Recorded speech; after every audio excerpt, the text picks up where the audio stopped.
Glambitious. Glambitious Talk Show. Hello and welcome to another episode of Glambitious Talk. I am Lillie Mae, the creator of the Glambitious brand. And if this is your first time tuned in, make sure you visit theglamceo.com to learn about the many live event experiences and opportunities that we have to help you grow your visibility. As you know, I love bringing dynamic women entrepreneurs to the platform, and this is no stranger. This is one of our keynote speakers. I've known her for over a decade. Lynita, introduce yourself and tell them a little bit about what you do. Absolutely. I am Lynita Mitchell Blackwell, an estate planning attorney as well as a legacy wealth strategist. And it is my pleasure to help families to protect their loved ones, to preserve their assets, and to ensure that their legacies are imbued with peace and not chaos and confusion. Yes, I love that. And tell us like one of the top mistakes that people make as it relates to protecting their legacy and their wealth. Absolutely. The top mistake is not making any moves at all. I have a lot of people, actually most of my clients are women, Black women, and we always want to be on accord with the people in our families, which is absolutely admirable. However, if the people in your family are not necessarily ready to make a move, you have to, and then let them get on board. One of the worst things that can happen is if you have an intention to make a plan, you don't, and then the unexpected but preventable happens. That is heartbreaking, and it can cost you on so many levels, including financially. Mm-hmm. And what inspired you to get into this realm of work? Because as an attorney, there's so many different things you could help us with, but what made you say, I'm going to help Black women protect their legacy and their wealth? So it actually started in two parts. So I was volunteering with the Georgia Association for Black Women Attorneys, and the president at the time, E. Jewel Johnson, tasked me with creating a program through his pro bono program to create free wills for people who were both indigent as well as terminally ill. Oh, wow. Yes, and it was the most rewarding work, and I loved that program. And so I have been doing estate planning in that capacity for over 15 years. But because of the way I was introduced to it, Lillie Mae, it was not personal to me because I associated estate planning as being for those who were indigent and or terminally ill or elderly. And so at the time, I was in the top shape of my life. I was in my mid-30s, and so I thought, as many of us do, I would live forever. And then I got ill. I went in for some tests, and I had been going through tests for over a year. Finally, a tech came around the corner to give me what I thought were results saying we have no idea, but they were actually admission papers to the ER. And I was struck with terror because I had not made a plan. I had done nothing to protect my daughter, who at the time had not turned 6. I had not done anything to protect my assets. I'd worked hard, just like you and all of us, right, to acquire the things that we want. And I had not done anything to protect my clients. If something happened to me, I had people who were in process. And although the Georgia bar requires us to have a backup attorney, she wouldn't have known where to pick up and who to contact. And so I promised God, you bring me through this, I will get myself together. And so I did. And I have been speaking publicly for years. And so I would include that kind of as an aside, but invariably, somebody would come up to me afterwards and say quietly, hey, I don't have mine either. I don't have my plan either. Help me. And I realized that this was endemic. And I needed to do something. And so I didn't want to get overwhelmed. And I said, I'm going to start in my state. I'm going to start with my warm circle. And that's what I've been doing. I love that. Yeah. I love that. And you know, a part of your story talks about the unexpected happening. When you went through that in your 30s, you know, because many people are faced with so many different challenges right now, what is something you would tell them that helped you get through that hard time of the unexpected from a faith-based, you know, standpoint, or from a resilient standpoint? What is something you would share with them about that? Yes, the first thing that I would say is don't beat up on yourself. God didn't bring you to this place right here, right now, to just leave you hanging. There is a plan afoot. And if you just bear down and hang in there, all will be revealed. I know that right now, if you're going through something, that sounds trite. But I promise you, when I was sitting there in that lab and that gentleman handed me those papers and he said to me, you are having surgery in 2 hours. I've already booked you. I could not even go pick up my daughter from school. And just so you all understand how serious that is, even though I had emergency contacts with the school, everybody who was on that list was not available to go get her. So technically, when my girlfriend and a fellow attorney, Tamara Garrett, went to pick her up, technically, the school did not do the right thing by accepting my email and my phone call. If you're not on the list, they're not supposed to release your child. Well, now we have what's called a kids protection plan to address that, because technically what should have happened, because my husband was out of town, my mother was over an hour away, and school was releasing in the next 15 minutes. Wow. So what was supposed to happen was that she was supposed to go to social services. Wow. And we don't like to think about that. But these are things we must think about, because when it comes to our families, it is us, we, the women, who are considered to be the holders of the family. And so since that is us, then this is part of that. And I promise you, for those who are thinking, I don't have time, I cannot afford, this is one of those things you have to make time for it. And I know for a fact, just like I offer payment plans, other state planning attorneys do as well. We all feel very passionately about this, because the planning on this side, Lillie Mae, can help prevent an estate planning tax bill of 5% of the total estate. A whole lot of friction that we are amused when we see in the movies, not so much when it's happening in our families. Right? And the preservation of our reputation with our loved ones. I don't know anybody who wants their child, their spouse, to look at them and look at their pictures with a bittersweet emotion. Right. I want, when I transition my family, to herald my name and to love the taste of it in their mouths. Yeah. And if doing this one thing as the final act of love will help that to happen, I absolutely am going to do that. And I love helping other people do the same. Yeah, no, this is extremely important work, especially within the Black community, because I feel like oftentimes we just don't know. Yes. Grandma didn't know, mama don't know, we, just don't know. And so I think the more that you educate people and advocate for us protecting ourselves, the more we build generational wealth and have something to really keep, the Black community in a place that's empowered. So I really do admire the work, because it's very important. How can people start the connection process with you to see, where they can go with protecting their assets and things? Absolutely. So the best way is to get on my website. It's getyourwillandtrustdonenow.com. So I made it really easy. I do free consultations because I am hyper focused on the educational piece.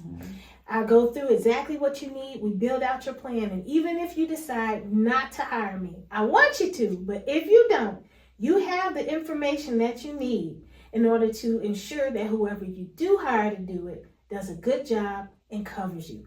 Now, if you don't mind, I would like to also say, if you really don't have the resources and you want to do it free, yes, you can use various platforms. But I am going to tell you something that I have experienced myself, because I test this every few months.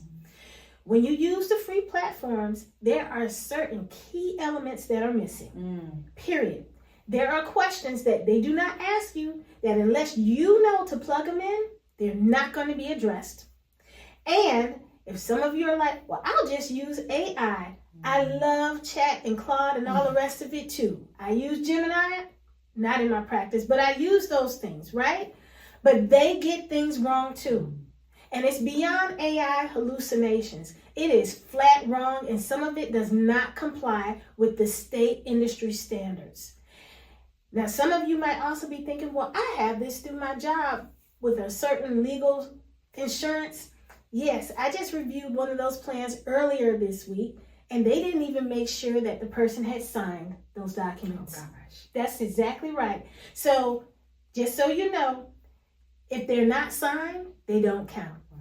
And in Georgia, if you have your documents, but the will that you complete is not filed within a year of your transition, you are considered to have died without one.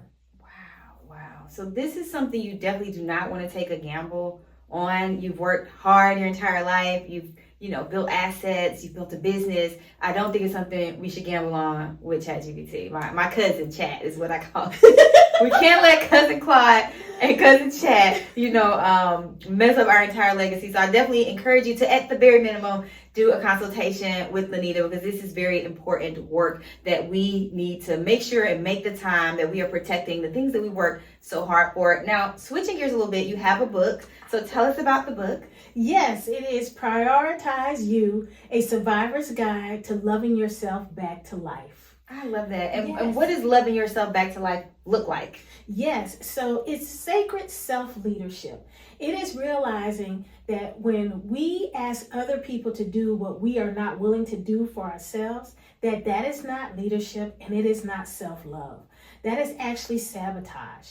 And a lot of the times what that comes from is a meshing or commingling and entangling of our self-worth with achievement. And believe me, I know that we were all raised by the same loving tribe. We were told what they knew to be best at the time. If you work hard, you'll be successful and you will live happily ever after.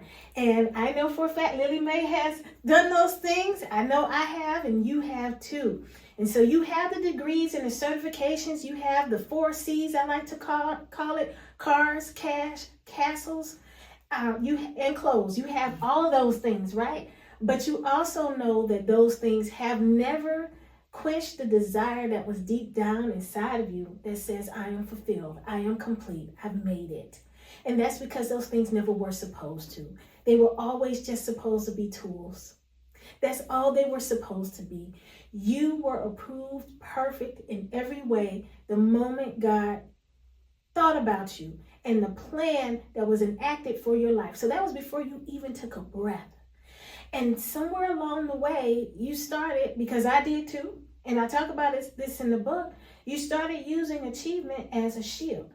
Before I was 19 years old, I had survived incest, molestation, and rape.